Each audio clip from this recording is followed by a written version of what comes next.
So ముందుగా నేపాల్ నేపాల్ ఎందుకు అలా తయారైంది? నేపాల్లో ప్రజల ఆగ్రహానికి ఆవేశానికి కారణాలేంటి? ఇద్దరు యువకులు ప్రారంభించిన యుద్ధం ఆ దేశంలో ప్రభుత్వాన్ని కూల్చివేసి రాజకీయ నాయకుల భరతం బట్టి సరికొత్త రాజ్యాంగాన్ని తయారు చేయాలనే ప్రత్యేక డిమాండ్కి వచ్చిందంటే పరిస్థితులు ఏం దాకా వచ్చినాయో అర్థం చేసుకోవచ్చు. జస్ట్ వాళ్ళ దగ్గర ఉన్న ఆయుధం సోషల్ మీడియా. అక్కడ బంగ్లాదేశ్లోనూ అదే జరిగింది, ఇప్పుడు ఫ్రాన్స్లో జరుగుతుంది అదే. అంటే ఏ దేశంలో అయినా రాజకీయ నాయకులు విచ్చలవిడిగా ప్రజల్ని మోసం చేసి ప్రజా ఆస్తుల్ని కొల్లగొట్టి అధికారాన్ని అనుభవిస్తూ ప్రజలపైన అధికార ఒత్తిడి ప్రయోగిస్తూ ప్రజలను హింసకు గురి చేసినప్పుడు, ప్రజలను భయభ్రాంతులకు గురి చేసినప్పుడు సహజంగా ఇలాంటి ఉద్యమాలే పుడతాయి. దీనికి భారతదేశమే అతీతం కాదు. గతంలో పార్లమెంట్ మీదకే పోయారు కదా,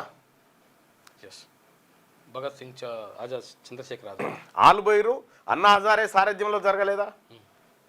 తర్వాత యువత అంతా ఏది వాళ్ళ ప్రత్యేక దేశం కోసం కాదు యువత అంతా కరప్షన్ మీద పోయిరు.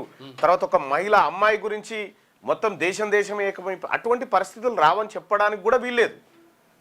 రాజకీయ నాయకులు ఈ దేశాన్ని పరిపాలించేటోళ్ళు ఒళ్ళు దగ్గర పెట్టుకోవాలి. వాస్తవానికి ఈ దేశం ప్రజలది. రాజకీయ నాయకులు, పార్టీలు, ప్రభుత్వాలని తాత్కాలికంగా ప్రజలు ఏర్పాటు చేసుకున్నటువంటి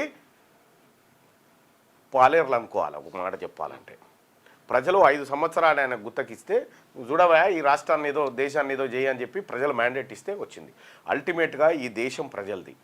ప్రజల ఆగ్రహావేశాలు, ఓనర్ల కోపం వచ్చిందంటే జీతగాళ్ళ పరిస్థితి ఎట్లుంటుందో మనం అర్థం చేసుకోవాలి. రాజకీయ నాయకులు అందరినీ ఇంక్లూడింగ్ నేను కూడా. మరి ఈ పరిస్థితులు భవిష్యత్తులో వచ్చే అవకాశం ఉందా? ఇండియాలో నేపాల్ తరహా ఘటన భారతదేశంలో వచ్చే అవకాశం ఉందా? ఒకసారి ఇదే అంశాన్ని మీ అభిప్రాయం తెలియజేయండి.